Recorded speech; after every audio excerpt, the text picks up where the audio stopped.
আরে কি হলো, এত চিন্তা করছিস কেন? বউ কি তোকে আবার মেরেছে নাকি? এখনো পর্যন্ত তো মারেনি, কিন্তু মেরেই ফেলবে। কেন, এমন কি হয়েছে? আমার ঘড়িটা তোর মনে আছে? ওই সিলভার কালারেরটা?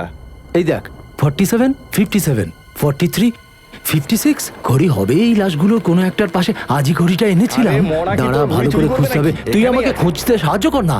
এই তো 43, এটাও এনেছিলাম।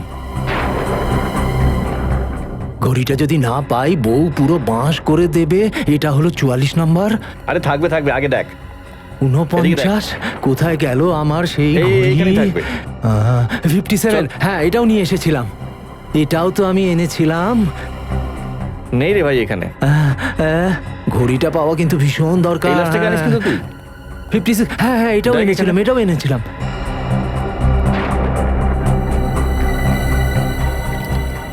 এই ঘড়িটা নয় তো? আরে এটাই তো, হ্যাঁ, এটাই তো সেটা। এবার এর পরে না এই ঘড়িটাকে আলমারিতে ঢুকিয়ে রাখবি। যদি জ্যান্ত মানুষের মধ্যে এটা পড়ে যায় না, তাহলে হয়ে গেল আর কি। না পেলে একেবারে হয়ে যেত। চল এখন। হ্যাঁ আমি বলছি, জোর মাচান বেঁচে গিয়েছি, চল সুপারভাইজারের সঙ্গে দেখা হ্যাঁ, করি। বউয়ের কাছে তো আর মার খেতে হবে না এখন। হ্যাঁ শোন না, কি হলো? এই স্টেশন থেকে লাশটা কোথায় চলে গেল? আরে রাখিস নি নিশ্চয়ই? আরে না না, 47, আরে আমি তো রেখেছিলাম এখানে। তোর ভালো করে মনে আছে তুই লাশ এখানে হ্যাঁ রে রেখেছিলি? বাবা, আমি বলছি 4খানা লাশ এনেছিলাম, তার মধ্যে এটাও ছিল। দেখি। আরে এই মর্গ থেকে লাশটা আবার কোথায় চলে গেল? এক কাজ করি, গিয়ে বরং সুপারভাইজার স্যারকে বলি। চল চল চল চল।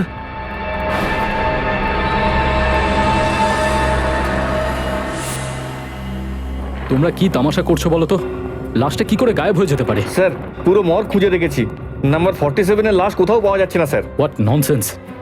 একে তো তোমরা পুরোপুরি ফাঁকিবাজ, আর তারপরেও যা কাজ করো সেটাও ফাঁকিবাজি করে। তোমরা ভুল করে লাশ এদিক ওদিক কোথাও রেখে দিয়েছো। তাড়াতাড়ি গিয়ে খুঁজে আনো, যাও। হ্যাঁ স্যার। Yes sir.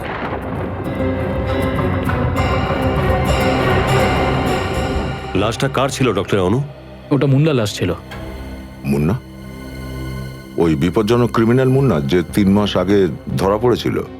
আগে হ্যাঁ, গতকাল সেন্ট্রাল জেলে হার্ট অ্যাটাকে ও মারা যায়। ওর বডিটা পোস্টমর্টমে যাওয়ার জন্য কথা ছিল। আপনি পোস্টমর্টম ডিপার্টমেন্টে জিজ্ঞাসা করেছেন? হতে পারে লাশটা ভুল করে পোস্টমর্টম ডিপার্টমেন্টে চলে গেছে। আমরা ওখানেও খোঁজ নিয়েছিলাম। ওনাদের বক্তব্য হলো যে ওই লাশটা ওখানেও নেই। আচ্ছা,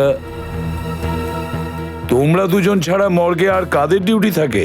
আর কেউ ছিল না স্যার, গত 3 বছর ধরে এই ডিউটি আমরা দুজনেই করছি স্যার। তো এটাও হতে পারে যে লাশ গায়েব করার নাটক তোমরা দুজনেই করেছো? আমার তো এটা তোমাদের দুজনের মিলিত কাজ মনে হচ্ছে। ঠিক করে বলো, লাশ কোথায় লুকিয়েছো? স্যার, এরা দুজন আমাদের খুব পুরনো ওয়ার্ড বয়েজ। আমার মনে হয় না এরা দুজন এই কাজ করতে পারে বলে। হ্যাঁ স্যার, আমরা এরকম করব কেন বলুন? লোভে পড়ে, টাকার লোভে মর্গের বডি থেকে তোমরা বডি পার্টস বিক্রি করো? না স্যার, আমরা এরকম নোংরা কাজ করি না। স্যার আমরা গরিব নিশ্চয়ই, কিন্তু বেইমান লোক নই স্যার। তাহলে এই সিকিউরিটি গার্ডদেরকে জিজ্ঞাসা করা যাক, হয়তো ওরা কিছু দেখেছে। যখন লাশটা উধাও হয় তখন তুমি ডিউটিতে ছিলে তো? হ্যাঁ স্যার। তখন কি তুমি কোনো অচেনা লোককে হসপিটালে আসতে যেতে দেখেছো? না স্যার, হাসপাতালের কর্মচারী ছাড়া আমি আর কাউকেই যেতে দেখিনি স্যার। হতে পারে ওই সময় তুমি ঘুমিয়ে পড়েছিলে, অথবা ডিউটিতে ছিলে না। না স্যার, আমি ডিউটিতে কখনো ঘুমোই না, না আমি গেট ছেড়ে কোথাও গেছিলাম।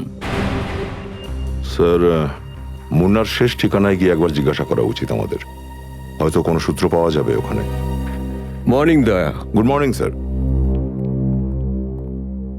হ্যাঁ, আচ্ছা দয়া, তোমার তো মুন্নার কথা কিছু জিজ্ঞেস করার ছিল, কিন্তু মুন্না তো কাল মারা গেছে। সেটা জানি স্যার, কিন্তু আপনি বোধহয় জানেন না যে মুন্নার লাশটা হসপিটাল থেকে উধাও হয়ে গেছে। এটা কিরকম করে সম্ভব? একটা মৃত লাশ মর্গ থেকে উধাও হয় কি করে? জেলা সাহেব, আমরাও এটাই জানার চেষ্টা করছি। আপনি আমাদের বলতে পারেন যে মুন্নার মৃত্যু কবে, কিভাবে হয়েছিল? গতকাল সকাল 11টায় হার্ট অ্যাটাকে। যদিও হার্ট অ্যাটাকে না মরতো, তাহলে 6 দিন বাদ ফাঁসিতে মারা যেত। একটা কথা বলুন স্যার, যখন মুন্নার হার্ট অ্যাটাকটা হয়েছিল তখন কোথায় ছিল? নিজের ছেলে যোগুর সাথে।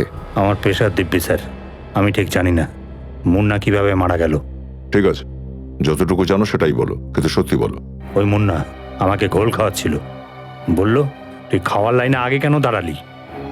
তো সাহেব, আমার মাথাতেও চড়ে গেল, আমিও ঘুরিয়ে দুটো গালাগালি দিলাম। আচ্ছা, আর তোমার গালাগালিতে ও আহত হলো। আর ওর হার্ট অ্যাটাক হয়ে গেল। না সাহেব, ব্যাপারটা এরম না। এরপর ঘন্টা পড়ে গেল। ওই কাল বৃহস্পতিবার ছিল না, পাথর ভাঙার দিন। তাই আমি ওকে বললাম, এখন পাথর ভাঙার টাইম হয়েছে, এই ঝগড়া টগড়া তুই পরে করিস। আরে তোর প্রবলেমটা কি? হ্যাঁ, আজ তোকে আমি শেষ করে ফেলবো। হ্যাঁ? তুই আমায় অর্ডার দিস কোন সাহসে? মুন্না ভাই ছেড়ে দাও। ছাড় আমায়। আরে ছাড়ো ছাড়ো। এই তোর হয় কি বলতো, যখন তোর মাথা গরম হয়ে যায়? এই বেশি বকবক করবি না, এখন তো শুধু গলাটা ধরেছিলাম, বেশি বকবি তো টিপে দেবো।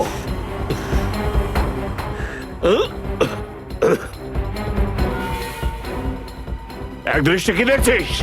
বেরো এখান থেকে।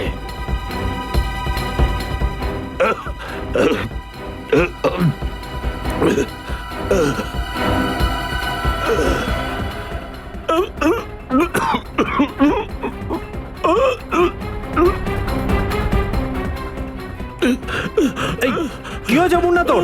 আরে আরে আরে স্যার এদিকে আসবেন স্যার, স্যার কি জ্বর হয়েছে স্যার? দেখো কি হলো ওর। এই মুন্না, কি হয়েছে ওর? দেখুন তো স্যার কি হলো। তাড়াতাড়ি খোলো, মুন্না, তাড়াতাড়ি খোলো তালা। মুন্না কি হলো তোর? মুন্না মুন্না মুন্না, মুন্না, এই কি হয়েছে তোমার? মুন্না, মুন্না কিছু বল না। কি হয়েছে? মুন্না, মুন্না সাহেব এসে গেছেন। মুন্না,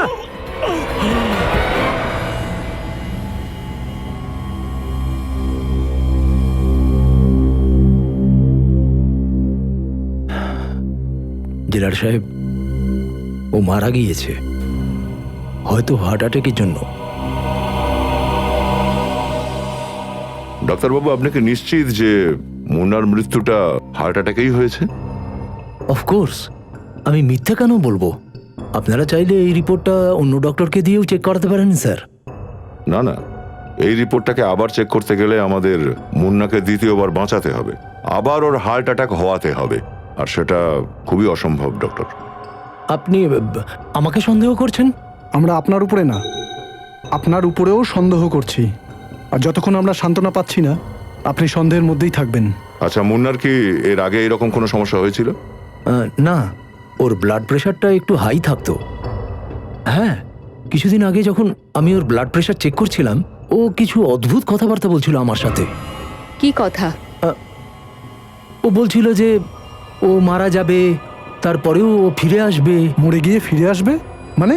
মুন্নার 3টে লোকের ওপর খুব রাগ ছিল, তাই ও মাঝে মাঝে বলতো যে মরার পর প্রতিশোধ নেওয়ার জন্য ও আবার ফিরে আসবে। কিসের প্রতিশোধ? আর এই 3জন বা কারা? প্রণব, দিলীপ আর হিতেশ এই ছোটখাটো চুরি চামারি করতো। ওদের সাহায্যে আমরা মুন্নাকে ধরেছিলাম। ও, তো সেই জন্যই মুন্না এই 3জনকে মারতে চাইতো। স্যার, হতে পারে যে মুন্নার কোনো আত্মীয় ওর ইচ্ছাটাকে পূর্ণ করার চক্রান্ত করছে। মুন্নার পৃথিবীতে কেউ ছিল না, না সংসার না আত্মীয় স্বজন, ও একলা ছিল। জেলার সাহেব, আমাদের দিলীপ, প্রণব আর হিতেশ এই 3জনের ফোন নাম্বার আর অ্যাড্রেসটা দরকার। প্রণব, দিলীপ আর হিতেশ এই 3জনকে ফোন করে বলে দিয়েছো তো যে আমরা দেখা করতে যাচ্ছি? হ্যাঁ স্যার, দিলীপ আর হিতেশের সঙ্গে কথা হয়ে গেছে, ওরা মুম্বাইয়ের বাইরে আছে। দিলীপ আগামীকাল রাতে ফিরছে।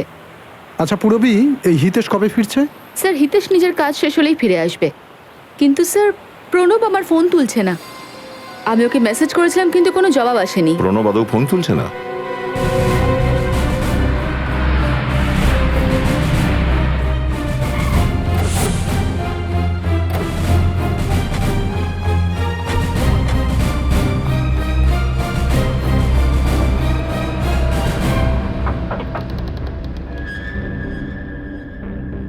দরজা খোলা দেখছি।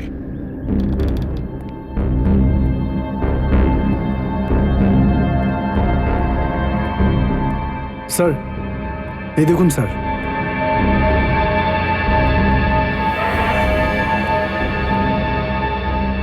এই তো প্রণব।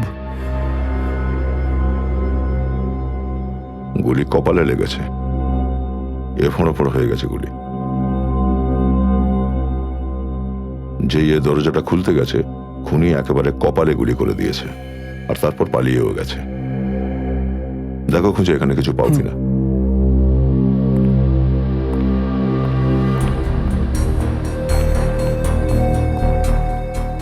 স্যার, তার মানে মোহন যা বলেছে সেটা সত্যি হয়েছে। মরার পরেও লোকটা প্রতিশোধ নিয়েছে। না না পুরবী, এটা কি করে সম্ভব? এ নিশ্চয়ই অন্য কেউ যে মুন্নার হয়ে বদলা নিচ্ছে। স্যার, উপরে সব জায়গা দেখে নিয়েছি, কোথাও কিচ্ছু নেই। মনে হয় এই লোকটা একাই থাকতো।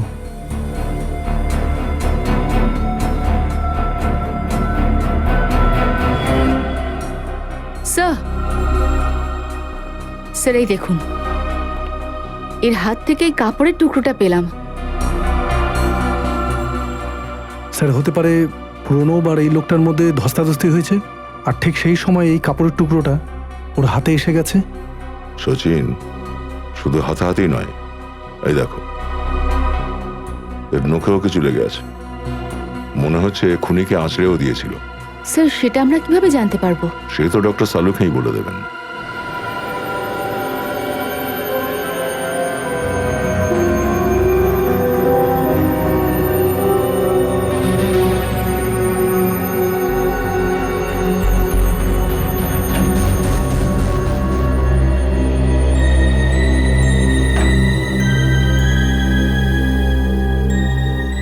সালুকে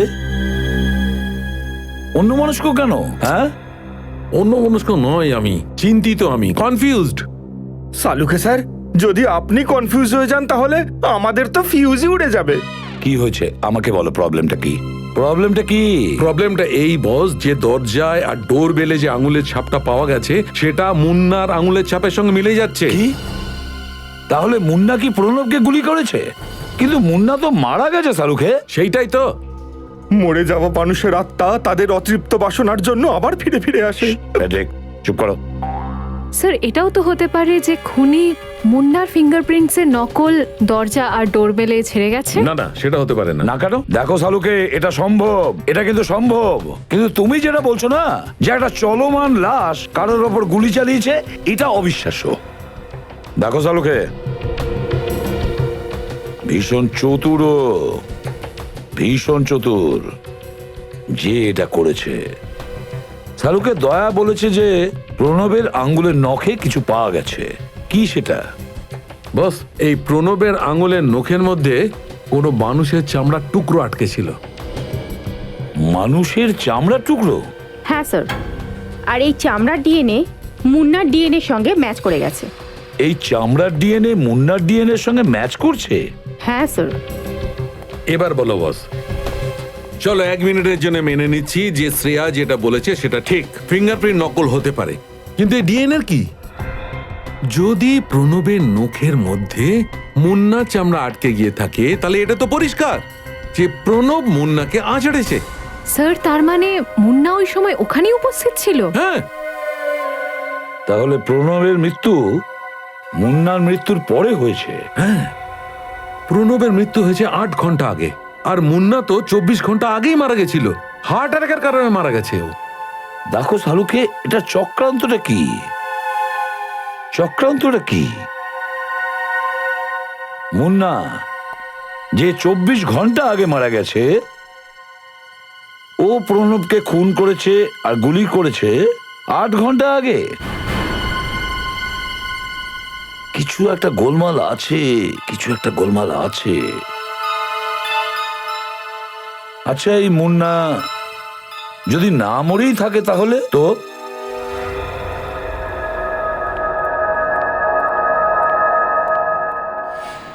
কি হলো, থামলি কেন? আরে এখানে এই লাশটা কি করে এলো? আরে হ্যাঁ, এই লাশটা এলো কোথা থেকে? জানি না, আমি তো রাখিনি। দেখ তো একবার কার।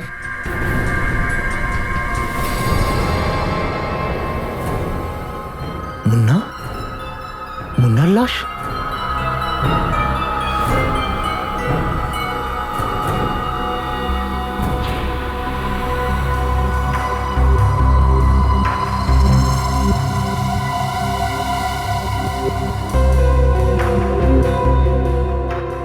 মুন্নার লাশটা এখানে এলো কিভাবে?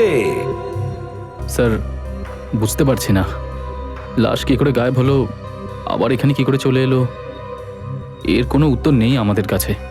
একটা কাজ করো, পুরোপুরি হসপিটালের সিসিটিভি চেক করো। আর বিনীত স্যার, বাইরে গিয়ে সিকিউরিটি গার্ডদের জিজ্ঞাসা করো, দেখো কিছু পাওয়া যায় কিনা। জিজ্ঞেস করো ওকে, স্যার। ও কাউকে সন্দেহ করে কিনা। Right sir. স্যার, স্যার, হ্যাঁ, না তো এর পালস চলছে আর না হার্টবিট। আচ্ছা। শরীর একেবারে ঠান্ডা হয়ে গেছে। আর স্যার এই দেখুন, এর মুখের উপরে রক্তও লেগে আছে। আর এই শার্টের কাপড়টাও স্যার ঠিক এইরকমই কাপড়ের টুকরো আমরা প্রণবের হাতের মধ্যে পেয়েছি। আর এখানে দেখুন, এর বুকের ওপরে আঁচড়ের দাগও আছে। আচ্ছা, মুন্নার লাশটা যখন এখানে এসেছিল এরকম অবস্থায় এসেছিল? না স্যার, এই পোশাকটা তো একদম ঠিকঠাক ছিল। এবারে এই রক্ত কোত্থেকে এলো আমিও বুঝতে পারছি না। সো একটা রিকোয়েস্ট আছে, এই ব্যাপারটা যদি পাবলিক না জানতে পারে তাহলে খুব ভালো হবে স্যার। আমাদের এই হসপিটালের একটা রেপুটেশন আছে তো, সো প্লিজ। বুঝলে দা, এর হসপিটালের রেপুটেশন নিয়ে খুব ভাবছে। হ্যাঁ, এখানে কিভাবে হচ্ছে কি হচ্ছে এই ব্যাপারে আপনার কোনো মাথা ব্যথা নেই, তাই তো? স্যার সিসিটিভি ফুটেজ চেক করে নিয়েছি। এই মর্গে না তো কেউ এসেছে আর না এখান থেকে কেউ বেরিয়েছে।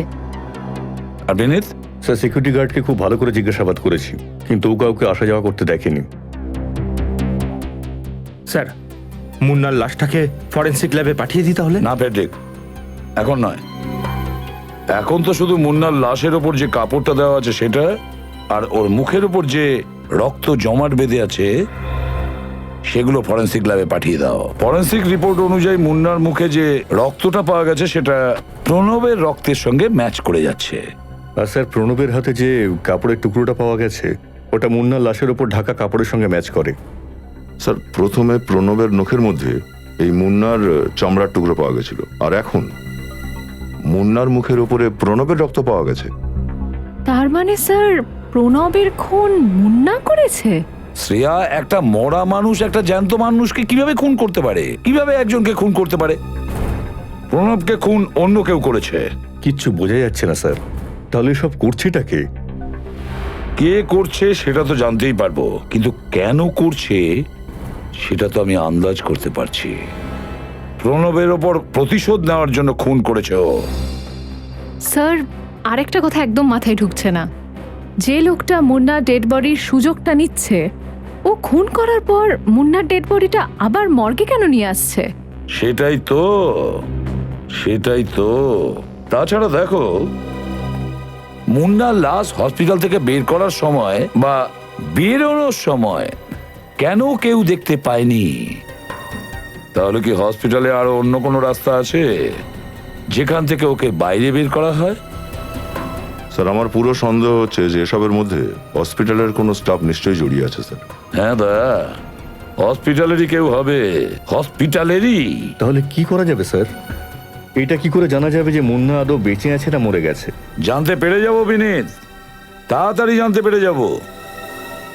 শচীনকে মর্গের সামনে দায়িত্ব দেওয়া হয়েছে ভেতরে আসা যাওয়ার লোককে নজর রাখার জন্য, আর ফেডরিককে দিলীপের বাড়িতে পাঠানো হয়েছে।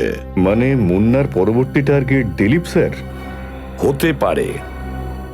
ব্যাস, এটাই এখন আমাদের দেখতে হবে যে দিলীপকে খুন করার জন্য মুন্নার ওই লাশটা হসপিটাল থেকে হেঁটে বেরোলো নাকি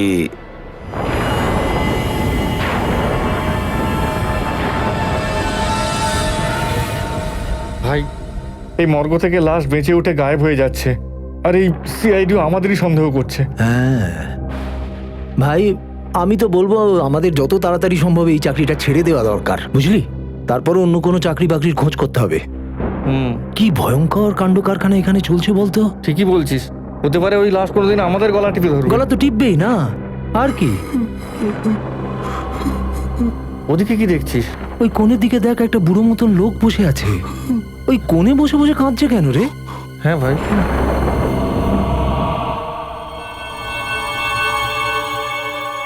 স্যার দেখুন স্যার, আমার আমার খুব ভয় করছে স্যার।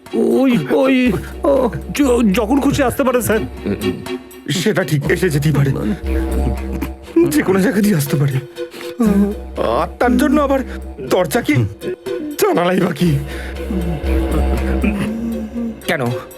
মানে ভয় পাচ্ছ কেন? আমি তো আছি, বীর পুরুষ, নির্ভীক, সিআইডির সব থেকে বাহাদুর অফিসার। ভয়ের কিছু নেই, শুয়ে পড়ো। হ্যাঁ, থ্যাংক ইউ স্যার। শুয়ে পড়ো। Hello sir.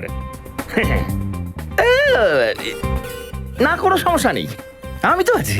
আমি সব চেক করে নিয়েছি, দিলীপকে শুয়ে দিয়েছি, আপনিও শুয়ে পড়ুন। Good night.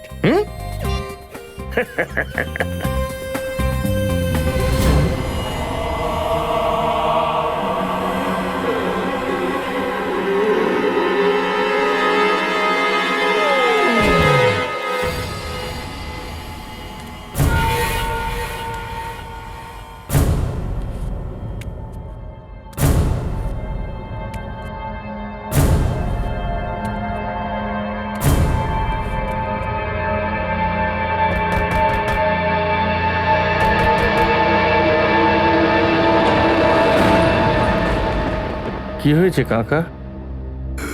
জোয়ান ছেলে মরে গেছে। ও হো হো হো হো হো। কাকা, আমরা আপনার দুঃখটা বুঝছি, কিন্তু এখানে বসাটা তো অ্যালাউ নয়। আপনি বাড়ি চলে যান। চলে যাব ভাই, একবার আমার ছেলের শরীরটা পেয়ে যাই তারপর। কাকা দেখুন, পোস্টমর্টেম তো কালকের আগে হবে না। আপনি ডাক্তারবাবুর সঙ্গে দেখা করে কথা বলছেন না কেন? না ভাই, আমার কোনো ডাক্তারের সাথে কথা বলার দরকার নেই। আমাকে আমার ছেলের শরীরটা দিয়ে দাও, আমি আর কিছু চাই না। চল আমরা যাই। আমাকে আমার ছেলের শরীরটা দিয়ে দাও, আমি কোথাও যাব না।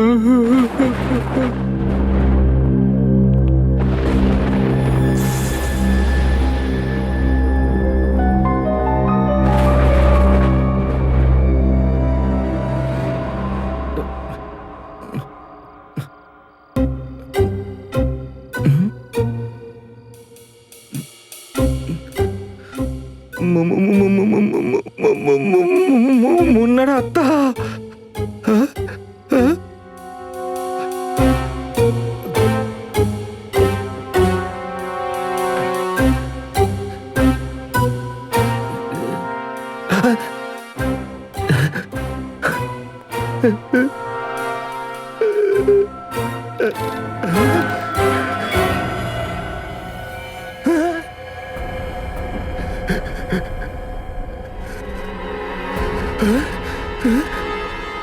মরে গেছে। হ্যাঁ ফ্রেডি। সচিন স্যার, মুন্নার আত্মা এসে দিলীপকে মেরে ফেলেছে। কি বলছো ফ্রেডি? মুন্না দিলীপকে মেরে দিয়েছে? এটা কি করে হতে পারে? আমি তো মর্গের বাইরেই বসে আছি, আর এখান থেকে কেউ বেরোয়নি। না না, আমি সত্যি বলছি। আমি না নিজের চোখে মুন্নার আত্মাকে দেখেছি। ঠিক আছে, আমি দেখছি।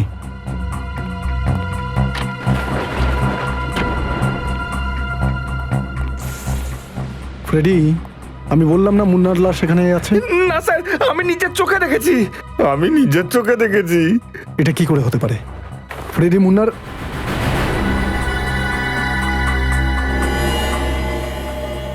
মাই গড, এ কি? এর মুখে তো টাটকা রক্ত লেগে আছে।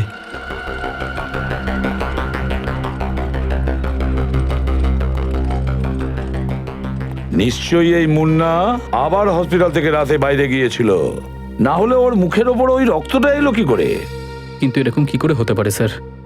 আপনাদেরই তো একজন লোক সারা রাত মর্গের বাইরে বসেছিল, সেও তো মুন্নাকে বাইরে যেতে দেখেনি না। কেউ আমাদের হসপিটালের রেপুটেশন খারাপ করতে চাইছে স্যার, সেই জন্যই এইসব কিছু করছে হয়তো। আপনারা কি এটাই বলতে চাইছেন যে আমাদের অফিসের স্টাফরা মিথ্যে অভিযোগ দিচ্ছে?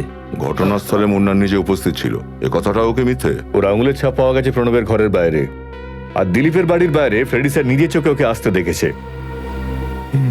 কিন্তু একটা কথা ঠিক, সে যেই হোক না কেন, সে আপনাদেরই হসপিটালের কেউ, আর আমরা খুঁজে বের করবই লোকটা আসলে কে আর কেন করছে।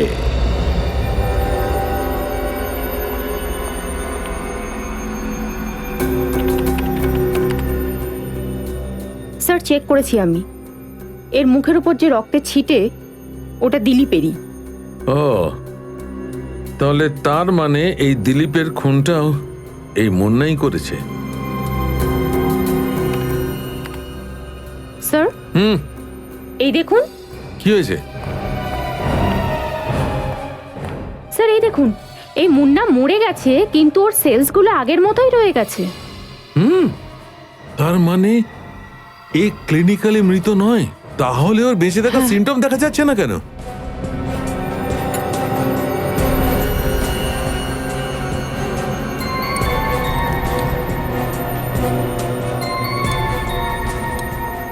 আমি নিজের ক্যারিয়ারে এরকমটাকে কখনো দেখিনি। এই লোকটা মরে গেছে, কিন্তু এই শরীরে রাইগার মর্টিস কেন সেট হয়নি? বডি পচে যাওয়া উচিত, গলে যাওয়া উচিত, সাদা হয়ে যাওয়া উচিত, কিন্তু এরকমটা কিছুই হচ্ছে না। এই মানুষটা একদম নর্মাল রয়েছে। স্যার, এরকমটা কি করে হতে পারে? ও এই ব্যাপার। কি কি হয়েছে স্যার? সারেকা, এই মুন্নার ব্লাডের মধ্যে একটা অদ্ভুত ধরনের জিনিস দেখতে পাচ্ছি, যেটা নর্মালি মানুষের মধ্যে হয় না। স্যার স্যার হয়তো এই কেমিক্যালসটার জন্যই ওর সেলসগুলো বেঁচে আছে। হতে পারে, ইউ আর রাইট, হতেই পারে। এবার ওই কেমিক্যালটা কি সেটা ভালো করে জানতে হবে। আমি আসছি, ইউ ক্যারি অন।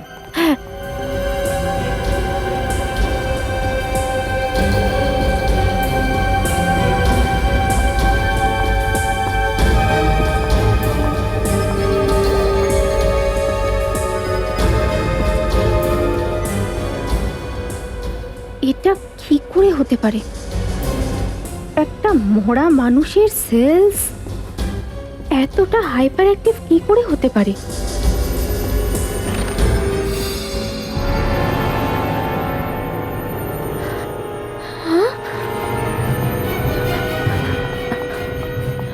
বডি বডিটা কোথায় গেল? Oh God!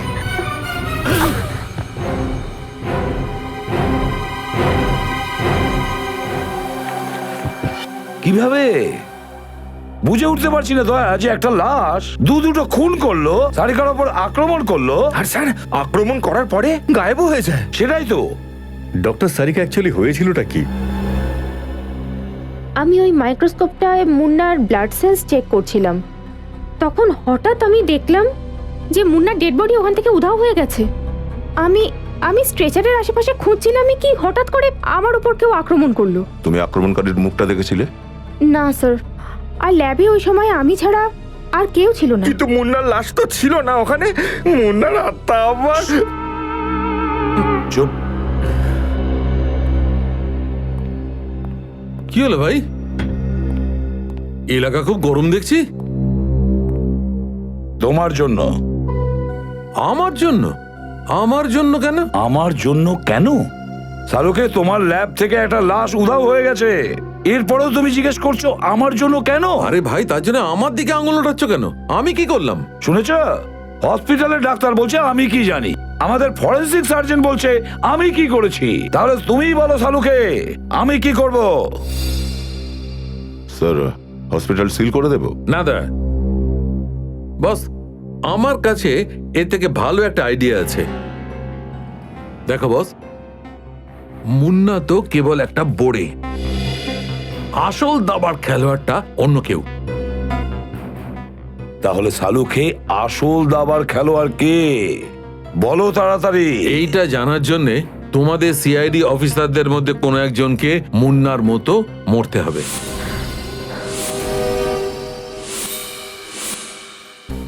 কি? হ্যাঁ, আর মৃত হয়ে মর্গেও যেতে হবে। ডক্টর সালুকে, আপনি বলতে চাইছেন যে আসল খুনিকে ধরার জন্য আমাদের মধ্যে কাউকে মরতে হবে? হ্যাঁ, এক্স্যাক্টলি। এক্স্যাক্টলি। ইয়ার কি মরছো? প্রাণ দিতে হবে? আরে ভাই, আমাকে ভরসা করো। এত বছর ধরে আমরা একসঙ্গে রয়েছি, বিলিভ মি।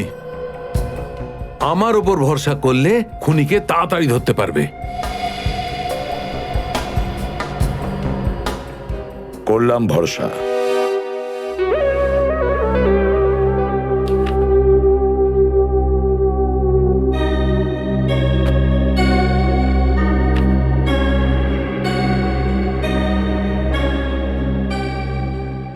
কি করে মারা গেল? কি হয়েছিল? Accident case madam, on the spot date. Local hospital থেকে নিয়ে আসা হয়েছে।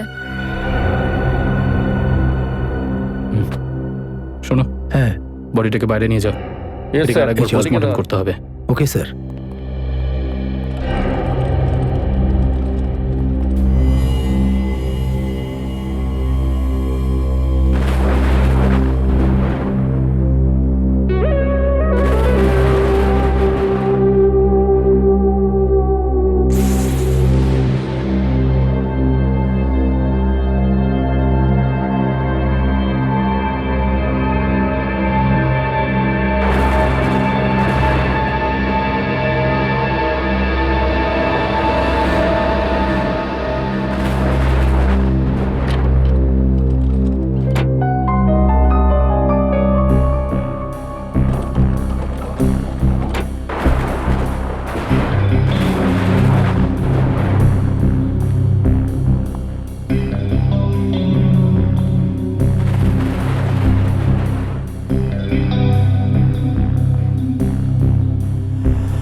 এখান থেকে বেরোনোর কোনো গুপ্ত পথ তো নিশ্চয়ই থাকবে।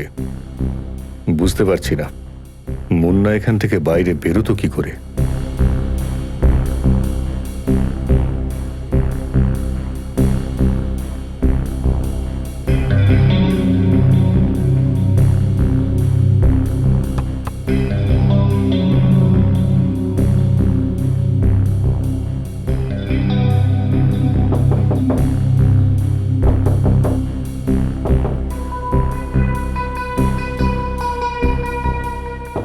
আচ্ছা, তার মানে এই মর্গের দরজাটা এখানেই রয়েছে।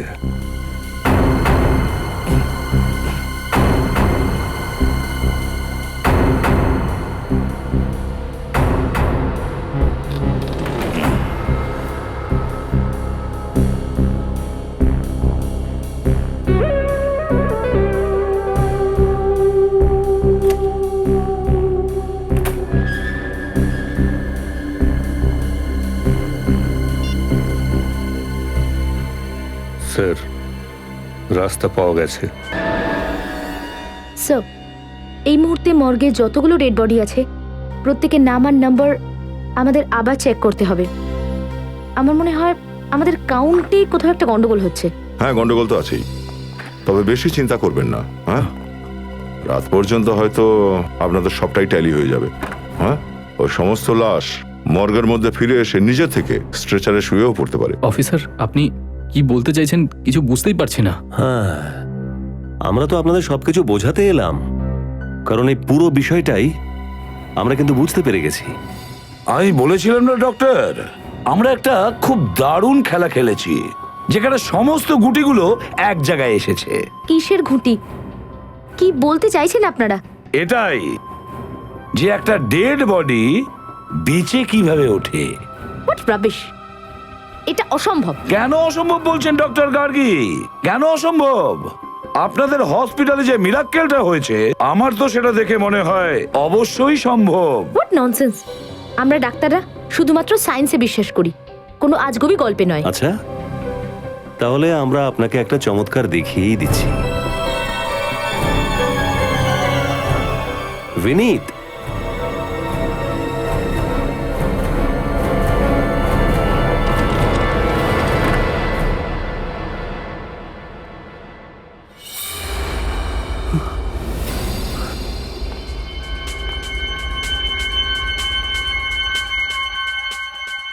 এটা কি করে হতে পারে? এটা ইম্পসিবল। এই কি করে বেঁচে যেতে পারে? এটা তো আমাদের একটা গেমের পার্ট, যে একটা মৃত মানুষ বেঁচে উঠেছে। এটা এটা অসম্ভব। এই লোকটা হয়তো মরেইনি। কিন্তু আপনি নিজে রেজিস্টারে অ্যাডমিশনের সময় লিখেছিলেন যে বিনীতকে এখানে অ্যাডমিশনের সময় মৃতই আনা হয়েছিল। Goat dead on arriving. হ্যাঁ, কিন্তু আমি ওর নার্ভটা চেক করেছিলাম, হার্টবিটও চেক করেছিলাম, সবকিছু বন্ধ ছিল তখন। এর আবার হঠাৎ করে বেঁচে ওঠা, এটা হতেই পারে না। এটা হতে পারে। মৃত মানুষ জীবন্ত হতে পারে এই কেমিক্যালটার জন্য। রিভাল্টো, এটা আপনি কোথা থেকে পেলেন? আপনার কেবিন থেকে গার্গী দেবী, আপনার কেবিন থেকে। প্ল্যানটা তো আপনি ভালোই করেছিলেন ডক্টর গার্গী। একটা ড্রাগ দিয়ে আপনি মুন্নাকে মৃত বানাচ্ছিলেন, আর দ্বিতীয় ড্রাগে তাকে জীবিত। কিন্তু এরকম কোনো ড্রাগস নেই যেটা দিয়ে এটা করা পসিবল হয়। আছে, it is possible doctor Gargi, এটা অবশ্যই সম্ভব। আমি মুন্নার ব্লাড টেস্ট করেছিলাম, আর মুন্নার ব্লাড টেস্টে আমি ট্রাইবেলটো নামের কেমিক্যাল পেয়েছি, যে কেমিক্যালের কারণে মানুষের হার্টবিট এত কম হয়ে যায় যে তখন তাকে মৃত মনে হয়, ও নার্ভস পাওয়া যায় না। আর তার কিছু ঘন্টা বাদে ওই মৃত ব্যক্তিকে রিভাল্টো নামের কেমিক্যালটা দিয়ে দেওয়া যায়, তাহলে ওর হার্টবিট পুনরায় নর্মাল হয়ে যায়, তাকে আবার জীবিত মানুষের মতো দেখায়। আর এই ড্রাগ মুন্নাকে তুমি দিচ্ছিলে। এসব মিথ্যে কথা। আচ্ছা, এটাও কি তাহলে মিথ্যা যে 7টার সময় যখন আপনার ডিউটি শেষ হয়ে যেত তারপরও আপনি অনেক গভীর রাত পর্যন্ত হসপিটালে থাকতেন? সে তো আমি কখনো কখনো ওভারটাইম করতাম। না না না না ডক্টর গার্গি, ওভারটাইম নয়, বরং নিজের কাজটাকে হাসিল করার চেষ্টা করেছেন মুন্নাকে হসপিটালের মর্গ থেকে বের করে। আর সেটাও এই গোপন দরজা দিয়ে, যেখান থেকে বিনীত ভেতরে এসেছে। এটা সেই গোপন দরজা, তাই না, যেটা মর্গের দিকে খোলা যায়? কি ডক্টর গার্গি?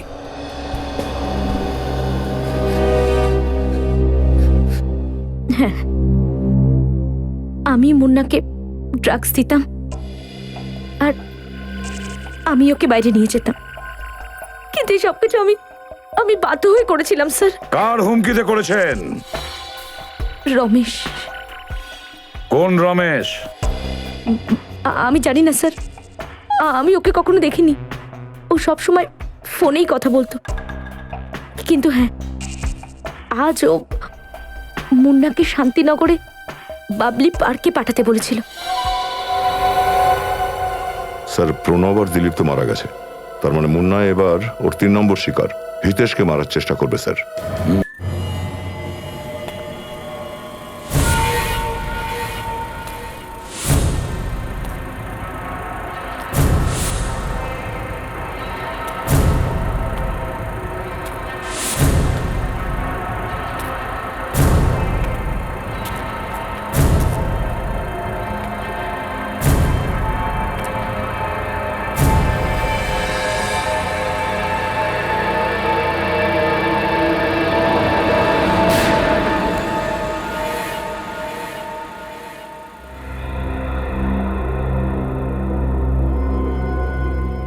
তোরা সবাই মিলে আমায় ফাঁসিয়েছিলিস না হিতেশ? তোকে মারার পর আমার বদলা সম্পূর্ণ হলো।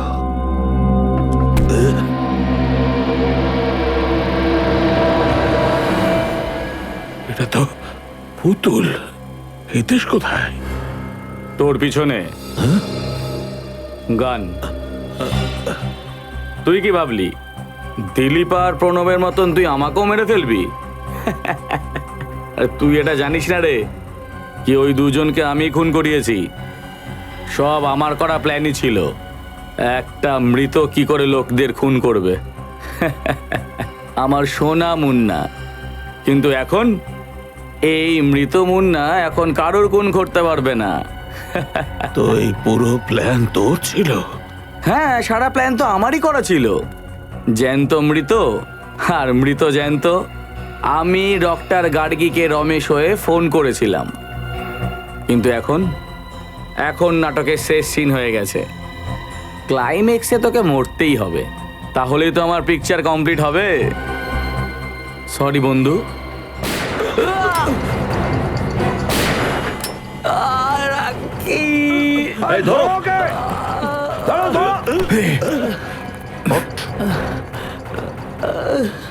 আর কারোর সাথে এমন করতে পারবি না তুই।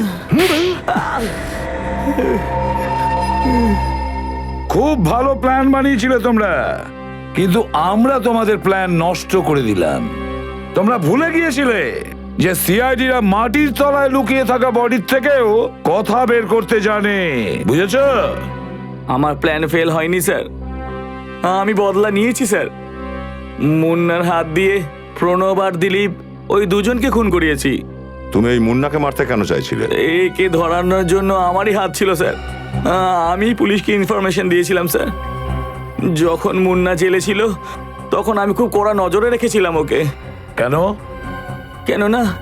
কেননা আমার ভয় ছিল যে মুন্না জেল থেকে বেরিয়ে সবার আগে আমাকেই খুন করবে। কিন্তু তুমি মুন্নাকে মারতে পারলে না, তুমি নিজেই ধরা পড়ে গেলে। আর তুমি এখন মুন্নাকে এটা বলে দাও যে জেলে হার্ট অ্যাটাক কি করে হলো? এক বন্ধুর সাহায্যে আমি মুন্নার খাবারে একটা ওষুধ মিশিয়ে দিয়েছিলাম, যার জন্য এর হার্টবিট অনেক কমে গিয়েছিল। আর সবাই ভেবেছিল ও মারা গেছে। কে তোমার এই সাথী? যজ্ঞু। সেই যজ্ঞু যে মুন্নার সঙ্গে জেলের মধ্যে ঝগড়া করেছিল? হ্যাঁ, আমি ওকে কিছু টাকা দিয়েছিলাম আর ও আমার কাজটা করেছে। কিন্তু প্রণব আর দিলীপকে কেন মেরেছিলে তুমি? মুন্নার টাকার জন্য। ও আমরা ভাগাভাগি করব বলে। কিন্তু ওই পুরো টাকাগুলো নিজেই আত্মসাৎ করতে চেয়েছিলে, এই জন্য তুমি মুন্নাকে ব্যবহার করে দিলীপ আর প্রণবকে মেরে ফেললে, তাই তো? মুন্নাকে তো আগেই ফাঁসির কথা বলা হয়েছে, এবার তো তোমারও পালা ফাঁসির দড়িতে ঝোলার জন্য।